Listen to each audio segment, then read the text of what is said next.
Hello दोस्तों। सबसे पहले सभी को नमस्कार करता हूँ। आज हम एनसीईआरटी कक्षा 12 की पुस्तक भारतीय इतिहास के कुछ विषय में भाग ए का अध्याय 2 को पढ़ेंगे, जिसका नाम है राजा, किसान और नगर। हम इस अध्याय के महत्वपूर्ण प्रश्न पढ़ने वाले हैं।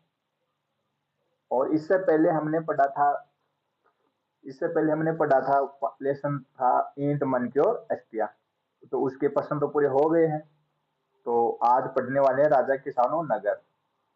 तो ये महत्वपूर्ण लेसन है, तो इसको ध्यान से पढ़ेंगे, क्योंकि हर प्रश्न एनसीईआरटी से आने लगे हैं आजकल। आरपीएससी देख लो, केंद्र सरकार की कोई भी वैकेंसी है, सभी में एनसीईआरटी के प्रश्न आते हैं। तो एनसीईआरटी के स्टेटमेंट वाले प्रश्न आ रहे हैं सभी में। तो मतलब एनसीईआरटी की लाइन उठाता है एग्जामर सीधी एग्जामर सीधा एनसीईआरटी की लाइन उठाता हो। इसके लिए आप ये जो मैं आपको जो प्रश्न पढ़ाने जा रहा हूँ, इसमें लगभग 25% होंगे। तो ये प्रश्न आपके लिए महत्वपूर्ण है, तो इसको ध्यान से पढ़ते जाइए और नोट्स भी बनाते जाइए आप, क्योंकि यही प्रश्न आने वाले हैं। तो बिना देरी के हम इस इन 20 प्रश्नों को पढ़ लेते हैं, 20-25 प्रश्नों को। तो शुरू करते हैं। पहला प्रश्न बोल रहा है, 6वीं शताब्दी ईस्वी में साम्राज्यों रजवाड़ों की नींव पड़ी। इस राजनीतिक परिवर्तन के लिए जिम्मेदार कारकों के संदर्भ में निम्नलिखित विशेषताओं पर विचार कीजिए। 6वीं शताब्दी की बात कर रहा है कि राजा और किसान नगर, इससे पहले महाजनपद थे, फिर इससे पहले ऋग्वेद था, इससे पहले सिंधु घाटी सभ्यता। इस प्रकार से 6वीं शताब्दी तक हम आते आते साम्राज्य, राज्यों, रजवाड़ों का विकास हो गया था, यानी कि साम्राज्य का विकास हो गया था। तो पहला ऑप्शन है, कृषि उपज को संगठित करने के लिए तरीकों का चलन। लोहे का व्यापक प्रयोग, विभिन्न संस्कृतियों का प्रभाव। तो इसमें सही उत्तर होंगे, कृषि उपज को संगठित करने के नए तरीकों का चलन, लोहे का व्यापक प्रयोग। तो विभिन्न संस्कृतियों का प्रभाव नहीं पड़ा, कि संस्कृतियां तो बहुत कम थी, संस्कृतियों का तो आगे जाकर प्रभाव पड़ेगा। तो इसका सही उत्तर होगा 1 और 2, ऑप्शन 1 और 2। अगला प्रश्न देखिए, निम्न निम्नलिखित कथनों पर विचार कीजिए।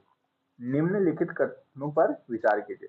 जेम्स प्रिंसेप ने सर्वप्रथम ब्राह्मी तथा खरोष्टी लिपि को पढ़ा। सही बात है। ब्राह्मी और खरोष्टी का प्रयोग प्राचीन सिक्कों और अभिलेखों में किया गया। ये बात भी सही है। प्राचीनतम अभिलेख प्राकृत भाषा में लिखे जाते थे। यह बात भी सही है। तमिल तथा पाली भाषा में अभिलेखों की रचना नहीं की गई। इसमें ऑप्शन नंबर होगा, 1 नंबर सही है, 2 नंबर सही है, 3 नंबर भी सही है, और तमिल और पाली भाषा में अभिलेखों की रचना नहीं की गई। तो इसका ऑप्शन होगा 1, 2 और 3। अगले प्रश्न की तरफ बढ़ेंगे। महाजनपदों के संदर्भ में निम्नलिखित कथनों पर विचार कीजिए। महाजनपदों के संदर्भ में निम्नलिखित कथनों पर विचार कीजिए। ऑप्शन नंबर 1, बौद्ध तथा जैन ग्रंथों में महाजनपद नाम से 16 राज्यों का उल्लेख मिलता है। सही बात। गण और संघ नाम से प्रसिद्ध राज्यों में राजा का शासन होता था।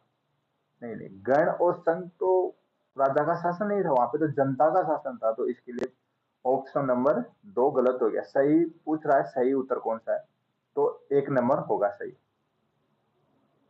अगला प्रश्न नंबर 4, 6वीं शताब्दी ईस्वी पूर्व के संदर्भ में निम्नलिखित कथनों पर विचार कीजिए। 6वीं शताब्दी की बात है। जनपद शब्द का प्रयोग भूखंड के लिए होता था जहां लोग बसे हुए थे। जनपद यानी कि एक तो महाजनपद, एक जनपद। महाजनपद तो बड़ा महाजनपद हो गया, जनपद एक छोटा है। तो ये जनता के रहने के लिए होता था। इस काल में ब्राह्मणों ने धर्मशाला नामक ग्रंथ की रचना की, यानी कि शुरू कर दी थी। सही बात है।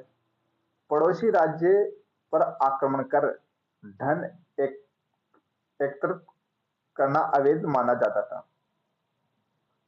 शासकों का प्रमुख कार्य किसानों और व्यापारियों तथा शिल्पकारों से कर और भेंट वसूलना माना जाता था। मतलब पड़ोसी राज्यों पर आक्रमण कर धन एकत्रित करना अवैध माना जाता है। ये ऑप्शन गलत है, बाकी तीन ऑप्शन सही है। तो इसका उत्तर हो जाएगा 1, 2 और 4। 1, 2, 4। प्रश्न नंबर 5, 6ठी से 4ठी शताब्दी ईसा पूर्व में मगध सर्वाधिक शक्तिशाली राज्य के रूप में उभरा। सही बात है। इतिहासकारों के अनुसार इसके क्या कारण थे?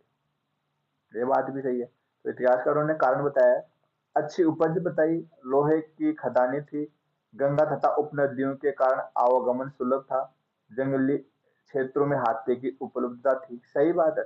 गंगा, सोन नदी भी थी, गंगा नदी भी थी, बाकी छोटे मोटे उसकी सहायक नदियां भी थी, क्योंकि मगध साम्राज्य बिहार में फैला हुआ है, सोन और गंगा नदी के बीच में है ये।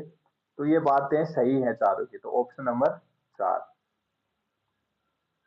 मौर्य साम्राज्य के संदर्भ में निम्नलिखित कथनों पर विचार कीजिए। मौर्य साम्राज्य की बात है। इसकी स्थापना 321 ईसा पूर्व में चंद्रगुप्त मौर्य ने की थी। सही बात। मौर्य शासकों का उल्लेख जैन, बौद्ध और पौराणिक ग्रंथों तथा संस्कृत वाग्मय में मिलता है। वह सही है। अशोक के अधिकांश अभिलेख प्राकृत भाषा में है। ये बात भी सही है। अरामेइक और यूनानी लिपियों का प्रयोग दक्षिण भारत से प्राप्त कुछ अभिलेखों में किया गया है। ये ऑप्शन नंबर 4 गलत हो गया, क्योंकि अरामेइक और यूनानी लिपियों का प्रयोग दक्षिण भारत से न होकर पश्चिम भारत जैसे अरब कंट्री वाले यहां से हुआ था। तो इसमें ऑप्शन नंबर 1, 2, 3, 4 नंबर गलत। तो 1, 2, 3 सही हो जाए।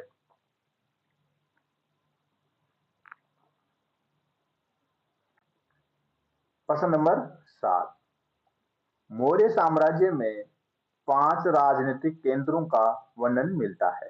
सही है। निम्नलिखित में से कौन से राज्य इसमें सम्मिलित थे? पाटलिपुत्र तो था ही था, तक्षशिला भी थी, उज्जैनी भी थी, अंग और काशी ये दोनों नहीं थे। पाटलिपुत्र, तक्षशिला, उज्जैनी, यानी कि 1, 2 और 3। तो इसमें ऑप्शन हो जाएगा 1 नंबर। 1, 2 और 3 सही उत्तर होगा। 1, 2, 3। अंग और काशी दोनों राजनीतिक केंद्रों में इसका वर्णन नहीं मिला है, बाकी 3 थे। बाकी 5 का मिला, 2 और है।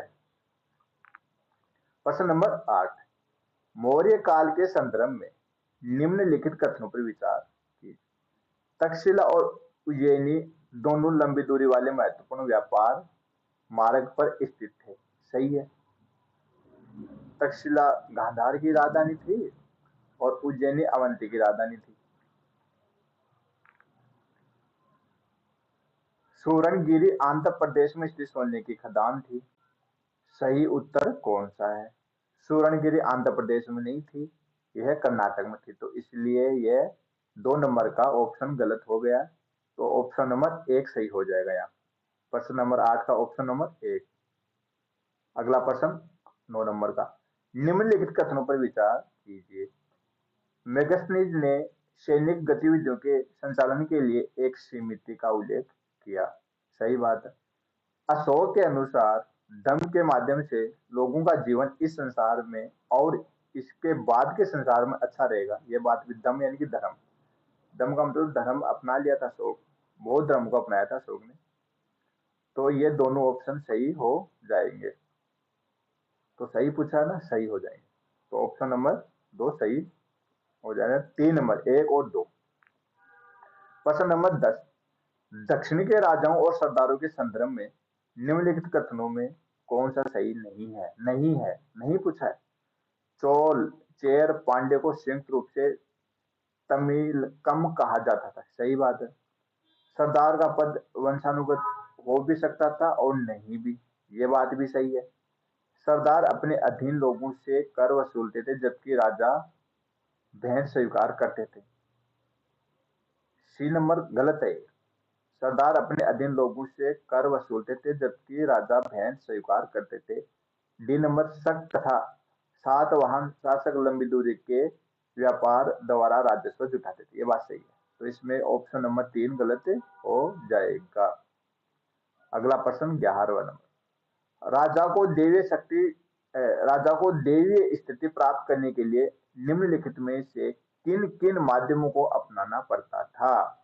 ऑप्शन नंबर 1 देवी देवताओं के साथ अपने नाम को जोड़ना। ऑप्शन नंबर 2 विशालकाय मूर्तियों का निर्माण करना, बड़ी बड़ी उपाधियों धारण करना। यानी कि तीनों बात एकदम सही है, तो इसका ऑप्शन होगा डी नंबर। प्रश्न नंबर 11, निम्नलिखित कथनों पर विचार करना है। शिल्पाधिकारम की रचना तेलुगु भाषा में की गई। नहीं, तेलुगु में नहीं की, तमिल भाषा में की गई। कनिष्क के सिक्कों पर अग्र भाग में राजा और पृष्ठ भाग में देवताओं का अंकन था। यानी कि ऑप्शन नंबर 2 सही है, 1 नंबर गलत हो गया। तो इसका सही उत्तर होगा बी ऑप्शन। इसका सही उत्तर होने वाला बी। प्रयाग प्रशस्ति के संदर्भ में निम्नलिखित कथनों पर विचार कीजिए। ऑप्शन नंबर 1 प्रयाग प्रशस्ति की रचना हरिसेन द्वारा की गई। सही बात। यह संस्कृत भाषा में लिखी गई। ये भी सही है। हरिसेन चंद्रगुप्त का राजकवि था। हरिसेन चंद्रगुप्त का राजकवि नहीं था, समुद्रगुप्त का राजकवि था। इसलिए तीसरा ऑप्शन गलत हो गया है, तो 1 और 2 यहाँ सही हो जाएंगे। प्रश्न नंबर 14 है, 6वीं शताब्दी ईसा पूर्व की आर्थिक स्थिति के संदर्भ में निम्नलिखित कथनों पर विचार कीजिए। ऑप्शन नंबर 1 लोहे के फाल वाले हलों का प्रचलन उपमहाद्वीप के कुछ भागों तक ही सीमित था। सही बात है। नहरों के माध्यम से सिंचाई की जाती थी। ये भी सही है, तो इसमें दोनों ही सही है, तो ऑप्शन नंबर 3 सही हो जाएगा। प्रश्न नंबर 15, निम्नलिखित युग्मों पर विचार करना है। शब्द और संबंधित अर्थ। गृहपति यानी गृहपति यानी गृहपति मतलब जमींदार तथा छोटे किसान। ऑप्शन नंबर 3 वेलालर बड़े जमींदार। उलहर हलवाह है। तो 15 में ऑप्शन नंबर हो जाएगा 1, 2 और 3। यानी कि गृहपति जमींदार छोटे किसान थे। सही बात है। वेलालाहर बड़े जमींदार थे। सही है। उलहर ये हलवाह सही थे, तो ऑप्शन नंबर डी इसमें सही हो जाएगा। तीनों सही थे। निम्नलिखित कथनों पर विचार कीजिए। निम्नलिखित कथनों पर विचार करना है। प्रभावती गुप्त चंद्रगुप्त प्रथम की बहन थी। ये ऑप्शन ही गलत हो गया। चंद्रगुप्त प्रथम की बहन नहीं थी, चंद्रगुप्त द्वितीय की बहन थी। नंबर 2 ऑप्शन प्रभावती गुप्त का विवाह वाकाटक नरेश से हुआ। ये बात तो सही है, तो इसमें ऑप्शन नंबर बी। क्योंकि एक ऑप्शन नंबर 1 गलत हो गया, तो यहाँ पर स्टेटमेंट 2 ही सही है, स्टेटमेंट 1 गलत हो गया, तो ऑप्शन नंबर बी इसमें सही हो जाएगा। भूमिदान के परिणामों के संदर्भ में निम्नलिखित कथनों पर विचार कीजिए। भूमिदान कि पहले महाजनपद काल की बातें चल रही है, उससे साम्राज्य का विस्तार हुआ था। उस टाइम भूमिदान का एक प्रचलन था, मतलब दक्षिण भारत में थोड़ा ज्यादा था ये। तो देखते हैं, भूमिदान से राजनीतिक प्रभुत्व मजबूत हुआ। सही है। सामंतों ने भूमिदान के माध्यम से अपने समर्थन जुटाना शुरू कर दिया। यह भी सही है। सामंतों ने भूमिदान के माध्यम से समर्थन जुटाना शुरू कर दिया, यह बात गलत है भाई। भूमिदान से राज्य तथा किसानों के मध्य संबंध अधिक स्पष्ट हुई। ये तो दोनों स्टेटमेंट गलत है। भूमिदान से राजनीतिक प्रभुत्व मजबूत हुआ, ये बात सही है।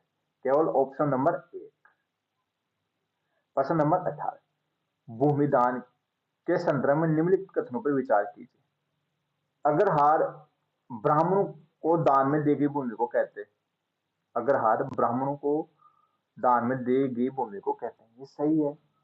दान की गई भूमि में केवल पुलिस सैनिकों को प्रवेश की अनुमति थी। ये तो गलत प्रश्न स्टेटमेंट गलत हो गया। स्टेटमेंट ए की सही है, तो इसमें ऑप्शन नंबर ए। प्रश्न नंबर 19, हेमसोंग के आगमन के समय तक पाटलिपुत्र खंडहर में बदल चुका था। स्टेटमेंट 2 मौर्य काल में पुहा समुद्र तट पर बसा नगर था। स्टेटमेंट 3 6वीं शताब्दी ईस्वी पूर्व में मथुरा व्यवसायिक और सांस्कृतिक गतिविधियों का केंद्र था। तो इसमें तीनों ऑप्शन सही है एकदम से, तो इसमें डी नंबर का सही हो जाएगा। प्रश्न नंबर 20, श्रेणी के संदर्भ में निम्नलिखित कथनों पर विचार कीजिए। उत्पादकों तथा व्यापारियों का संघ था। श्रेणी, श्रेणी की बात हो रही है। श्रेणी एक व्यापारिक संगठन था, एक श्रेणी यानी कि व्यापार का जो संगठन है उसे श्रेणी बोलते थे। तो उत्पादकों तथा व्यापारियों का एक संघ था, ये बात सही है। ये कई लोह उपकरणों पर उपयोग जानते थे, ये बात भी सही है। उपकरणों का उपयोग जानते थे। ये राजाज्ञा से कच्चा माल खरीद कर उसे सामान तैयार कर बाजार में बेचते थे, ये बात तो गलत है। यानी ऑप्शन नंबर 1 और 2, इसमें 1 और 2 ही सही होने वाले हैं। 1 और 2, तो इसमें 1 और 2 मिलेगा सी नंबर। 21 नंबर का प्रश्न देखिए। 36 शताब्दी ईसा पूर्व की अर्थव्यवस्था के संदर्भ में निम्नलिखित कथनों पर विचार कीजिए। व्यापारिक मार्गों पर व्यापार की सुरक्षा के बदले धन वसूला जाता था, ये बात तो सही है। व्यापारिक मार्गों पर तो सुरक्षा के लिए तो टैक्स लगता था, ये बात तो सही है। धनी व्यापारियों को मथुवन तथा सतवाह कहा जाता था, ये भी सही है। धनी व्यापारियों को ये इस नाम से जाना जाता था, धनी व्यापारियों। मसाले, कपड़े तथा जड़ी बूटियां अरब सागर के रास्ते भूमध्य सागरीय क्षेत्र तक पहुंचाया जाता था, ये बात तीनों स्टेटमेंट सही है। प्रश्न नंबर 22, 36 शताब्दी ईसा पूर्व के सिक्कों के संदर्भ में निम्नलिखित कथनों पर विचार कर। कथनों में कौन सा सही नहीं है? सही नहीं है पूछा। आहत सिक्के तांबे और चांदी में डाले गए, सही नहीं है। सिक्कों को जारी करने का अधिकार केवल राजा के पास तो नहीं। सिक्कों को जारी करने का अधिकार सिर्फ केवल राजा के पास ही थोड़ी था।